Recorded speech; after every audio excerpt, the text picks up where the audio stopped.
Hey fellas, Frankie Day on YouTube.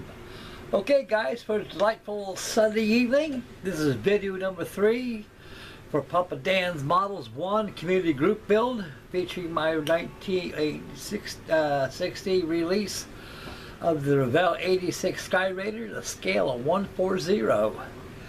Okay guys, I got a very good habit of putting the cart before the horse. Between working on his AD and my Liberty ship, I got him pretty much topped off. I will have my AD done tomorrow, folks. I got everything painted on it, with the exception of the armament, the propeller, crew figures, and that's about it. And the decals. And that should be done that in the snap. I got them armament all primed and ready to be painted, so I'll be installing those tomorrow. And I'll probably be working on the decals a little bit tonight.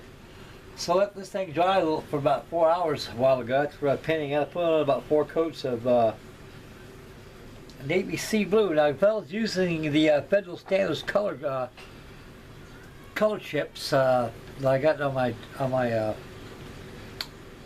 color wheel, shows you the colors of the aircraft by using the Federal Standards numbers. So I got this dark, it's called Sea Blue number XF-17. This is by Tamiya. Tamiya colors are not too bad. You got to keep them thinned down all the time, fellas. In other words, all that pigment material will soak up all that thinner and first thing will be ruined. So this is a correct color for Sea Blue. Now the Sea Blue that's used by Model Masters is a shade too dark. It's a little bit too dark, a little bit too much black in it. So you got to add a little gray to it just to tone it down. And so this here is just right. It matches the Federal Standard codes on my color chips. So overall, this thing is painted all sea blue. The cockpit's been painted light gray. And the interiors of the inspection panels for the engine is all painted chromatic green. And the engine's been painted. Gave it a coat of wash. The inspection panels are removable so that you can see the engine. So I took them off so you can see the engine during this review update. And so this is a pretty nice plane. I really enjoy this AD6 SKY RAIDER. It's an old one, folks. The thing is old as the hell, but you know it still builds good as the day it was first released to us modelers back then. And like I said, folks, back in the days, it is what it is, and you got what you got. What you see is what you get.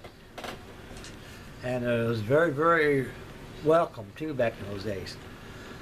Now there's a few indiscrepancies of the kit itself. I mean, there's the only thing I can see on this SKY RAIDER right here that's a little off from the other SKY RAIDERs is the undercarriage. The undercarriage sits too low. It should sit longer, and so I'm not going to fuss with it. I don't care because it retracts, works quite well, and it's out of the box. I'm not going to fool with it, so leave it like it is and put it away when I get done. And I've got my gun and go pocket. It's all boxed up, so I don't have to worry about it falling out. I'm going to get a nice little box. I'm going to put this whole thing inside the box and close up and put it away. And forget about it. And go on to something else. Same thing as this ADs go right into a box and go to something else. Talk about something else, fellas. I got a good surprise in-box review and kit entry I'll be doing tomorrow. I'll be bringing it up after I finish up my AD. So I should have my SS Patrick Henry Liberty ship. I should have her finished. Hopefully I should have her done at least by this Wednesday, folks. That Wednesday is, if I can't get it done by Wednesday, it's my fault. I could have it done, but I've been too busy with builds and take care of things around the house, and so we get a little behind here and there. So there's no excuse why I can't get this thing done by this Wednesday. So stick around for the final reveal on that build. And so when the weather breaks a little bit and everything, I'm going to start hopping on my USS Drum and finish up my CSS Alabama and go to something else.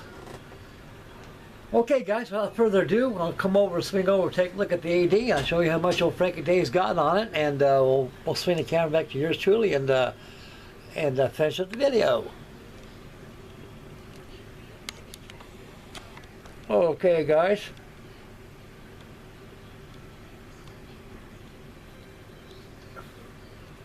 There she is right there, as you can see. I've got the instrumental panels taken off so you can see the engine detail in it. And it's all painted in natural sea blue. The Korean War campaign. This is the paint schedule they use on them. Very, very dark sea blue. It's dark sea blue is a lot more different than non-spec sea blue. Non-spec sea blue has a little green in it. But this here has a lot of blue in it, so it's painted in its correct color, sea blue. And let's take a look at the engines for here. Oops, up wrong way, Frankie. Right there. There you go. I got the engine all painted in there really good. I gave about 2 coats of wash in it. I got all the manifolds are all been painted using brown and copper mixed together to give it that manifold look. And these little section panels, they come off. They fit right here about like this. Then for display, pop them off like that, and there you go. Landing gear retracts, dive brakes work. This thing does everything but fly. Just like what the box said. It does everything but fly.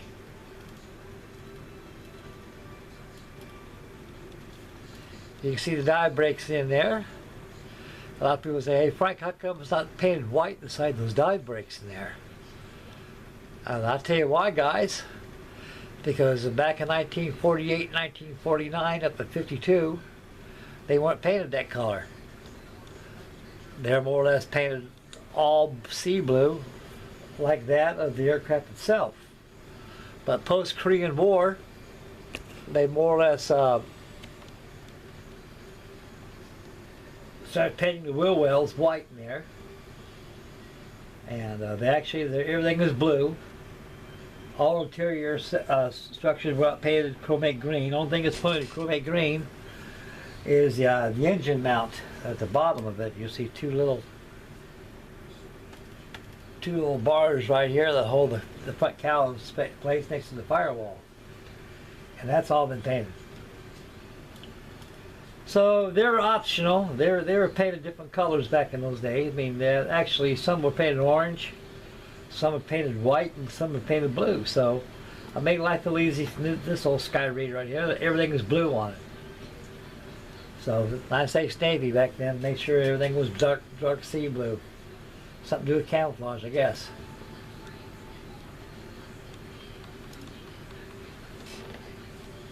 And these are nice little planes, fellas. I mean, they're old or ancient, but they build quite nicely.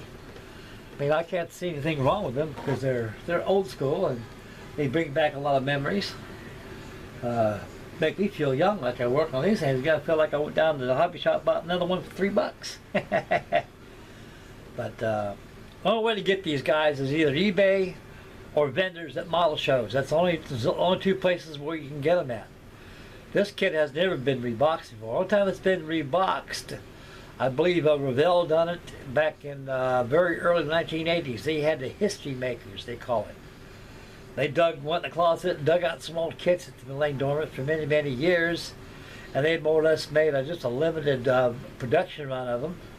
The Revell Goldhawk was one of them. And the P6M Seamaster was the other.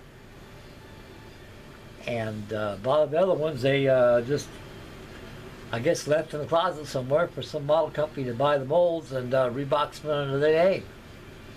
And I noticed that a lot of the kits by Matchbox and some by early Revell and Monogram were reboxed by Revell of Germany. And yeah, that Halifax bomber that they made by Matchbox, the 1/72 scale. That's no Matchbox kit they reboxed. I thought it was a whole new tooling kit. As I looked at the parts in it, like I said, man, these parts look over familiar because I built one of these before, and it's no Matchbox kit. So Matchbox does a good job.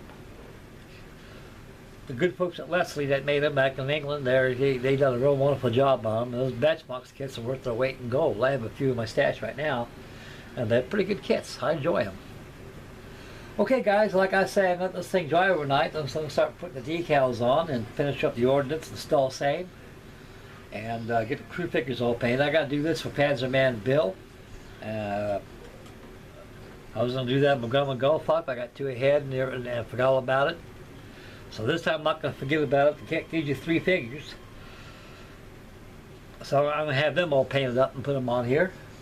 And the ordnance has all been cleaned, primed, and ready for its final painting. Okay, guys, we're going to swing this camera around yours truly and finish up the video.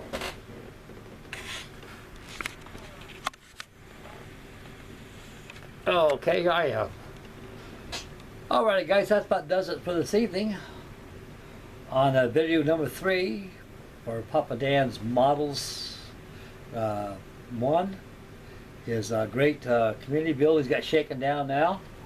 This thing should be completed by tomorrow, which it will be, and it'll break a day of going to something else. And right after the final review of this tomorrow, I'm going to go ahead and post that build I'll be doing. So, anybody's got any other builds coming up, let old Frankie Day know, and I'll be glad to join in. I got to get back on my channel and start commenting on the commenters that are on there, and I don't want to think old Frankie Day's rude. I've just been too busy. And so I'll get back to that as soon as this video gets uploaded. Other than that, fellas, that's about it for the evening. Okay,